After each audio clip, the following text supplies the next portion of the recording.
is good! Beer is good! It's tough! What's going on, everybody? Welcome to this episode of The Beer Chasers. I'm Preston. We're joined once again by Will Dole. Will, how's it going? Excellent, man.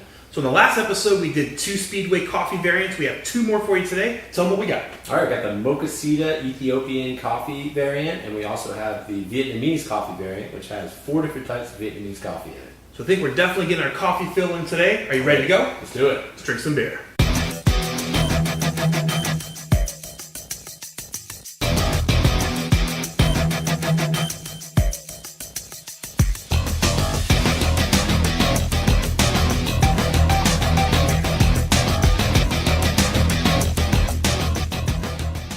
Alright, so up first we have the Mokasida Coffee Stout. So this is the Ethiopian coffee. Yep. I'm not sure if we have to go through a literal rankings here, because the last time we did it, and these are pretty much just the base Speedway Stouts with different coffees. So let's just kind of look at the coffee aspect of these. Cool. So yeah. This one is supposed to have some pretty interesting descriptors, right? I mean, Yeah, totally. Yeah, it says that there's supposed to be notes of cocoa, blueberry, and even sweet potato. I'm very intrigued. Interesting. So let's go for the smell at least a little bit, see what we smell here. So you get a little bit of coffee there, but I'm not getting a big hit, kind of like we had on the espresso one from the last episode. Yeah. I mean, I think that one's definitely set the bar as far as like smell and aroma. Yeah, you got to really get in there with your nose and really breathe in deep to really get that kind of coffee flavor in there. Which, Yeah. You know. And I'm not a coffee aficionado. I couldn't tell you like Ethiopian coffee should have certain, smell characteristics. Should it be strong? Should it be mild or light? I'm not really super familiar with coffee, but I know I typically like dark roast coffee just for the flavor itself. Yeah, me too, man. Big dark roast coffee lover. Smell is a little slightly underwhelming. I mean, it's there, but it's kind of buried and muddled just with stout. Yeah, pretty much, man. Well, let's go right for the taste. All right, let's do it. Cheers. Cheers. Oh, yeah. Wow. Oh, yeah. The taste is definitely better than the smell. I mean, Oh, absolutely. definitely different than the 2 versions we had in the last episode. I mean, there is almost kind of like a blueberryness. There really is this like sweet, fruity kind of flavor.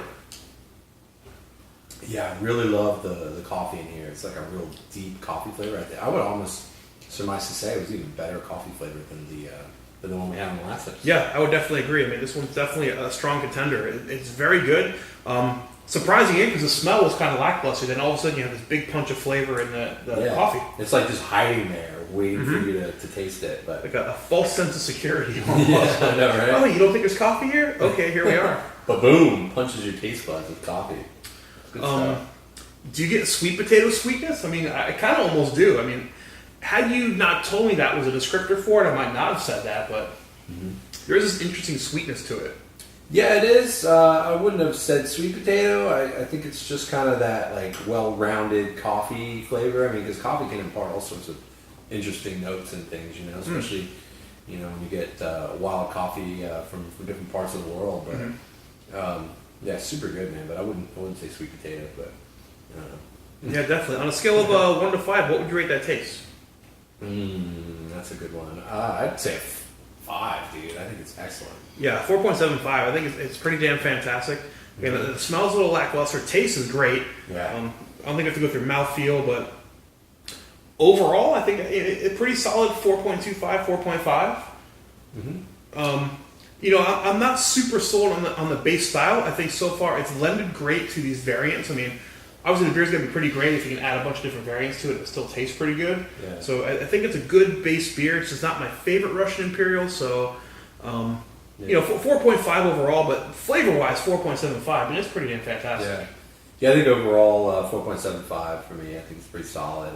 It just needs a little bit more of the coffee kick and smell. I think you shouldn't have to dig in there for it. You should just kind of get close to it. Yeah. It should just be wafting coffee. Yeah, I think if this had like a nice like coffee smell and aroma, I think this would definitely be a 5 out of 5 candidate, but that's just the one lackluster part. And again, the appearance and the mouthfeel are very similar to the other ones we've rated, not perfect, definitely not 5 out of 5. So, all right, well, there you go. That's Mokasida.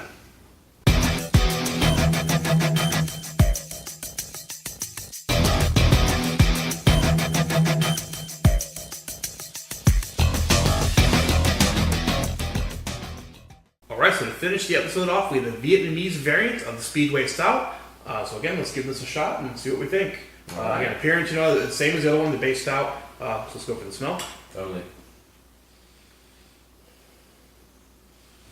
Have to get in there. It's almost like have an earthiness to it, like very like earthy. It's the best way I can describe it. Yeah, I would describe it as almost that like kind of mushroomy kind of coffee flavor. I don't know if you've had certain African coffees or yeah, I guess even Vietnamese in this case, but like I've had certain coffees that just have kind of almost like a mushroomy kind of smell and taste to them. Yeah, then we failed to mention this is 4 different types of Vietnamese coffee in there too. So it's not just like one variant. It's like 4 of the most popular kind of styles of Vietnamese coffee. So. Yeah, totally. Why not, right?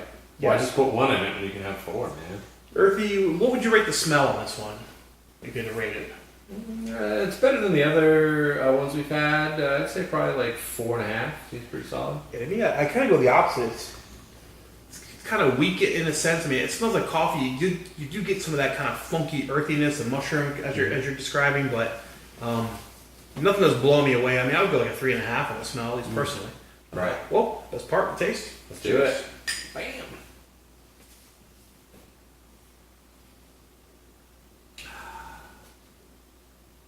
Oh yeah, that's good. It's good, but I think I like the other one better. At least me personally. I mean, the other one had a lot more kind of robustness to it and a lot more kind of like bursting flavor. This is again, just like the smell, it's kind of earthy and dank in a way. Like again, I'm not a coffee connoisseur expert. I think if someone was like really into coffee, they could probably pick out all these certain nuances. Oh, you don't get this or this or this with the coffee. Yeah. But what do you think? I think the coffee in this one has a little bit more of a bite to it, and it kind of Absolutely. It's kind of up to you as to what type of coffee you like. Do you like the more smoother coffee? Do you like the more like upfront, kind of punch in your mouth kind of coffee like this has? This one's got more earthiness, like you said, and I do like that a lot.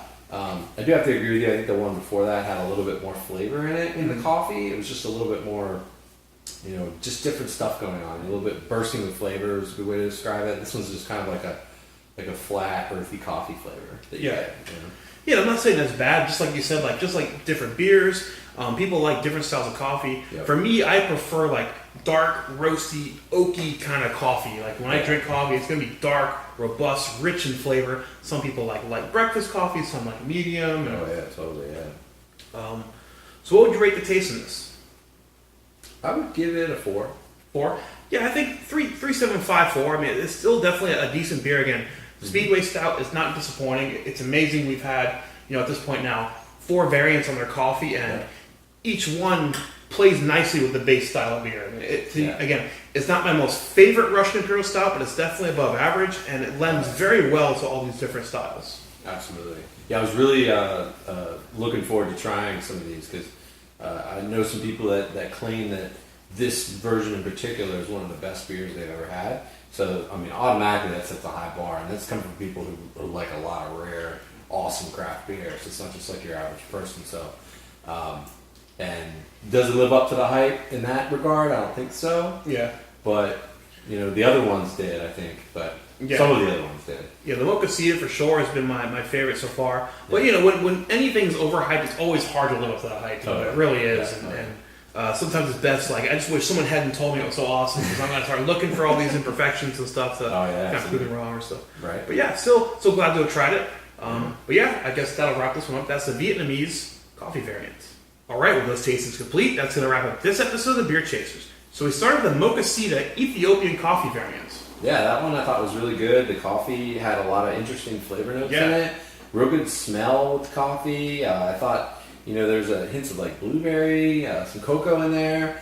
Really solid overall. Yeah, definitely interesting. So in the beer chasing aspect, would you pick this one up again locally if you could find it? Totally, and I would buy many bottles, as much as I could get, that they would sell me, and I would probably age them, and great. Yeah, absolutely, me too. So would you drive 2 hours specifically to the brewery to pick this one up on a release day? Yeah, 2 hours, that's nothing. Sure. Definitely. Why not? Would you travel like 6 hours, to pick this one up, whether it's at a festival or something like that, on a release day? I've done that a few times for certain beers. I mean, maybe not every year, but, at least once maybe. You make an all-day affair out of it, hit up some other breweries and stuff, sure. Yeah, I think I would too. This is definitely one worth chasing down. So the final question, would you fly across country again?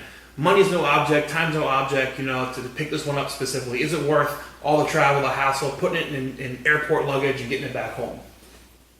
No, I mean, that's a tall order for any beer, you know, that's a tough one. But, I mean, if you were going to already go to that town for something, maybe on business, then, you know, then yeah, but otherwise, that's a lot of money. Specifically for that festival. If it was a festival and I could try other stuff, then sure. But if it's just flying just for one bottle, no, that's too much. Yeah, it's tough, but it's tiptoeing up to the line of like might be worth it. Again, if it was for a festival or something like that. But again, specifically, if this is the only beer that'd be available there that day. It's a tall order. Totally. Very few beers are going to be that category, of course. So, but this one's pretty damn close. It is pretty damn close. All right, and then we had the Vietnamese coffee version. Yeah, so this one had 4 different types of Vietnamese coffee in it. Immediately right off the bat, we pointed out the earthiness that it has, almost kind of like a mushroom kind of coffee flavor. But it was a little bit more astringent, and the coffee flavor just, to me, wasn't as good as the Mokasida. Right. Yeah, I definitely agree with everything you said there. On the beer chasing aspect, would you pick this up again if you can find it locally? Yeah, I would still pick it up. I mean, I think it's a really solid beer overall, and, you know, I like that kind of style, you know. So. Yeah, I think I might, again, in the interest of maybe aging one, but I already know there's a couple different variants that are better than this, so outside of, like, maybe being able to find it cheap locally, I probably wouldn't. Would you go 2 or 3 hours to the brewery specifically for this one? Probably not, unless I can pick up other ones at the same time. Yeah, I agree. I think it's good, but definitely with the other variants that we know are out there, I wouldn't make a specific trip to the brewery just for this one. Mm-hmm. All right, so 2 more Speedway variants down. I mean, in total, I've had 5 of the Speedways now, the original, 4 different coffee ones. Super solid beer, and I think something we didn't mention really on camera is just how real smooth this beer really is. Totally. I mean, the alcohol is really well hidden. I mean, it took almost the whole little tiny glass until we started feeling the alcohol. I mean, it's really, really well hidden. It's not hot at all. It's definitely easy drinking Imperial Stout for sure. Yeah, definitely a solid Russian Imperial Stout. Definitely not my favorite, but definitely in the above average category. I mean, it excels in pretty much everything. Just a touch thin. I wish it smelled a little better, but other than that, I mean, it's pretty fantastic.